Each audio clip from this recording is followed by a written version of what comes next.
The Zeppelin's 1977 tour had been a crowning triumph. Oakland saw them play for 110,000 fans and walked straight into a $2 million lawsuit over backstage violence. New Orleans was next, until tragedy struck Robert Plant's family and the tour collapsed overnight. But it wasn't just one concert that vanished. 4 cities across 3 American states already had stadiums booked, tickets sold, and Zeppelin's Starship fueled to fly. Then, silence. This is a tale of 4 venues, the shows that never happened. When the news of Carrick Plant's passing reached New Orleans on July 26th, Robert Plant and John Bonham were already there, waiting for the band's next show at the Louisiana Superdome. They waited until 6 p.m. before flying to New York, and from there to England. In a single day, the biggest tour in America collapsed. Manager Peter Grant stayed behind to face the press, a lone figure trying to steady something that could no longer stand. Jimmy Page was in Los Angeles. John Paul Jones was in Oregon, traveling with his family in a motorhome. The band scattered to the wind. But the story didn't end in the South. The Starship was ready, and 4 American cities were bracing for Zeppelin's arrival in August: Chicago, Buffalo, Pittsburgh, and Philadelphia. Cities that would never see them play nor host another Zeppelin member for the rest of the decade. The band's 11th visit to North America had been a hugely successful comeback. After a 2-year absence, anticipation was feverish. By early 1977, the song Remains the Same was still in theaters, a glowing echo of a band that hadn't set foot on American soil since 1975. In February, newspapers began promising their return, but right from the start, things wobbled. On February 26th, headlines broke that Robert Plant had caught a severe case of tonsillitis. Doctors set the recovery time at 5 weeks. 2 Canadian dates, including Maple Leaf Gardens, were scrapped. For a moment, fans feared the tour would collapse before it began. Peter Grant, ever the tactician, turned the setback into reassurance. He told the press that Plant would recover, and to prove it, they added a 6th night at the Los Angeles Forum. It was his way of saying not only will Zeppelin return, but they'll play more. You rented it and you control it. Promoters across America exhaled. 40 shows were on the line, and an entire country was waiting. This is tomorrow. By April, the machine roared to life. The first shows were rough, but once the gears aligned, Zeppelin became unstoppable. 3-hour marathons, on-stage armor, private jets, and a scale no other band could match. Next to Elvis, they were the hottest tickets of 1977. Working with promoter Jerry Weintraub pushed the Zeppelin empire to new heights. Weintraub, the man who had organized Sinatra's Madison Square Garden spectacular show, was now shaping the most ambitious rock tour in the world. By early May, he was already fielding stadium offers across the United States. One big problem with the driving ban is enforcement. Buffalo police are too busy to stop and check every motorist, and the community service officers have no power to make arrests. On May 18th, the Buffalo Evening News broke the first big headline. The Zeppelin would play Rich Stadium on August 6th, an 80,000-seat colossus in Orchard Park. It would be their first Buffalo appearance since 1973, when they performed at the 16,000-seat Memorial Auditorium. This time, the scale was staggering. Because the band had bypassed Western New York in 1975, favoring Uniondale and New York City instead, the announcement felt monumental. For local fans, it was more than a concert, it was redemption. The band's 8 albums were still selling strong, and the song Remains the Same soundtrack sat in record store windows for about $6. Lisa Robinson reported Buffalo on Zeppelin's 1977 map. 60,000 tickets were slated for sale on July 16th at outlets across the region, limited to 10 per person. Ridge Stadium, named for Ridge Products, had opened in August 1973, less than a month after Zeppelin wrapped up their US tour. Had it been completed earlier, it's likely Zeppelin would have played there sooner. With a capacity near 80,000, it was the perfect site for large-scale rock and roll events under the Summerfest and Superfest banners. In 1974, Eric Clapton and Emerson Lake and Palmer. In 1975, Yes, the Eagles and the Rolling Stones. In 1976, Elton John and that year's hero, Peter Frampton. By 1977, Blue Oyster Cult, Leonard Skinner, and Ted Nugent headlined Superfest 11. Buffalo was primed for Zeppelin. Tickets for Led Zeppelin are $10.50, which includes service charge. In less than 3 weeks, Zeppelin. Led Zeppelin, August the 6th at 8 from Concerts West. Led Zeppelin at Rich Stadium, Buffalo. Tickets on sale now. 2 weeks after Buffalo's headline, the Pittsburgh Press ran a pair of teaser ads announcing Zeppelin's return to the Civic Arena for 2 shows, August 9th and 10th. About 26,000 tickets would be available at $10 each. Zeppelin hadn't played Pittsburgh since February 1975, and for many fans, The Song Remains the Same had made Pittsburgh part of the band's cinematic legend, with several sequences filmed on location there. Excitement was electric. Hook Productions handled promotion. Through July, the press stayed quiet, but not the planners. Stage passes were printed, logistics laid out, and the Civic Arena's retractable roof dome, a point of hometown pride, stood ready. By August 1977, it had already hosted 13 concerts that summer, including the Beach Boys, Genesis, ELO, and ELP. By June 2nd, the Chicago Tribune joined the party. Aaron Gold's Tower Ticker column announced Zeppelin's double nightstand at Chicago Stadium for August 2nd and 3rd, with tickets on sale the very next day. The headlines were everywhere, even capturing the reflection of a fan's sunglasses. These would be their 5th and 6th appearances at Chicago Stadium in 1977, following a 4-night stand that April. That first run had been memorable and grueling. Jimmy Page battled food poisoning through one performance, forcing the band to dig deep just to hold the line. The August return carried a sense of unfinished business, a chance to settle the score and reclaim the stage at full strength. Chicago Stadium calendar between April and August read like a museum plaque. Elvis Presley in May, Bad Company on June 2nd, and 2 night runs by Chicago and Fleetwood Mac in late July, the very weekend Zeppelin shook Oakland. Chicago's Ambassador Hotel had been the band's headquarters at some point during the tour, a hub of beverages, cigarettes, and remembering laughter. In that era, Zeppelin didn't just visit cities, they took residence. On June 18th, the Philadelphia News confirmed a massive Led Zeppelin concert for Saturday, August 13th at JFK Stadium, the largest venue on the East Coast. The next day, the Philadelphia Inquirer noted 2 opening acts would precede Zeppelin. The stadium opened in the late 1920s and had rarely hosted concerts. The Beatles played there in 1966. Peter Frampton's recent run proved how profitable these new era mega shows could be. It seems where Frampton filled arenas, Led Zeppelin had to be next.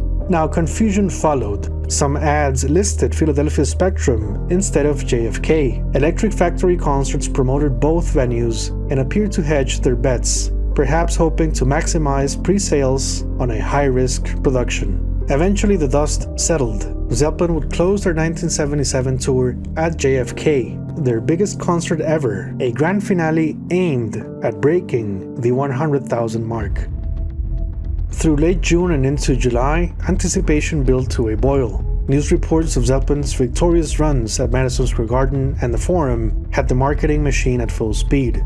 In Pittsburgh, the Civic Arena's dome looked like a promise. In Illinois, every seat at Chicago Stadium snapped up in hours. These weren't just concerts, they were regional holidays forming on the calendar. Then came July. Zeppelin's empire rolled into Oakland for 2 shows of record-breaking crowds and one infamous backstage brawl that would haunt the band's reputation. On July 26th, the Buffalo News ran a piece on the Oakland incident, not realizing the tour ended that very day. Canadian publications were still selling bus and ticket packages for Buffalo.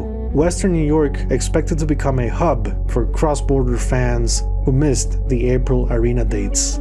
As word spread from city to city, the picture grew darker.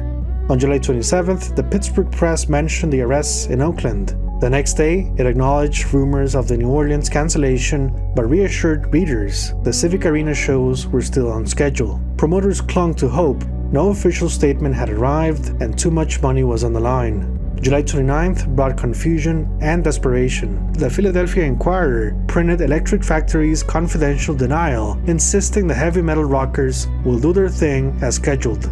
Smaller local papers near Buffalo tried to calm nerves, urging patience. Canadian outlets kept promoting charter packages. The press machine didn't yet grasp that Robert Plant was already halfway across the Atlantic, grieving the death of his son. On July 30th, the Pittsburgh Post-Gazette quoted Jack Hook saying, "The Civic Arena shows were absolutely still on, with estimated sales of $110,000. In Philadelphia, the Inquirer launched the Experience Led Zeppelin contest, 20 pairs of tickets up for grabs. Hundreds of thousands of coupons poured in. In Chicago, the Tribune prepped a Sunday promo, a free iron-on shirt transfer for fans attending the concerts, a souvenir for a night that hadn't happened yet, and now never would." And then came August. On August 1st, the truth began to break through the noise. Promoters called emergency meetings. The Tribune confirmed both Chicago shows were cancelled, even as its next day issue, printed in advance, still carried the shirt insert. The heartbreak was set in ink. August 3rd brought the cancellation cascade. Buffalo newspapers confirmed the August 6th concert was off. Refunds would run August 4th through the 13th. Some 66,000 tickets had been sold. The Tribune ran Robert Plant's earlier words about his son, "Fearless without anticipation of danger. I envy him," lines that now carried unbearable weight. By August 4th, Pennsylvania still clung to a sliver of hope. Pittsburgh's refund announcements were cautious, almost apologetic. Reports suggested the Civic Arena shows hadn't fully sold out, but the city was ready. Fans like Kim Markham voiced anger. Others, like Janice Pessina and Tina Napolitano, sent condolences, saying they cried when they heard the news of Carrick's passing. Humanity in the end stood above rock and roll. On August 5th, Philadelphia took its final blow. The Inquirer listed the winners of the Led Zeppelin ticket contest, still believing the concert was on. Within days, the same paper printed refund instructions. The show was cancelled. Robert Plant, they wrote, was too grief-stricken to undertake the tour. The August 13th JFK lineup would have included Johnny's Dance Band and Atlantic Records artist Carrillo, a day-long festival under a merciless summer sun. Instead, the stadium stayed silent. Where Peter Frampton had filled the seats weeks before, Zeppelin's stage was never built. JFK went dark. Back in Buffalo, local papers reprinted Rolling Stones' coverage of the Oakland violence, some tastelessly mentioning Carrick Plant's death beside Zeppelin's backstage chaos. It was one thing to report, another to go for the wounds. Robert Plant had lost his son. Led Zeppelin was no longer on his radar. The final 1977 concert at Rich Stadium happened on Robert's birthday, August 20th. Yes took the stage in the very slot Zeppelin was meant to fill. 4 cities, 4 silences. The biggest band in the world had fallen, still. The tour never reached them, but the story of these cities didn't end there. In the years that followed, the surviving members of Led Zeppelin would each find their way back in very different circumstances. When the lights went out in 1977, those 4 cities were left waiting, but time has a way of circling back. Past John Bonham's tragic passing in 1980, one by one, the surviving members of Led Zeppelin returned, not as the same band, but as echoes of what once was. Chicago's wait nearly ended in August 1983 when Robert Plant performed at the Rosemont Horizon just outside the city in Rosemont, Illinois, during the Principle of Moments tour. Jimmy Page followed in April 1985 with The Firm, playing that same Horizon stage before reuniting with Plant a decade later for the Unleaded and Walking into Clarksdale tours. By then, Chicago Stadium had been demolished, but Zeppelin's sound returned to the region once again. John Paul Jones came back in November 1994, performing with the great Diamanda Galas at the Vic Theater, his bass once again rumbling through a city that had waited since 1977. Buffalo's long wait ended in September 1983 when Robert Plant performed at the Memorial Auditorium, the same arena Zeppelin had outgrown in 1973. 12 years later, in October 1995, Plant and Page returned together, bringing Zeppelin's legacy full circle to a city that never stopped hoping for it.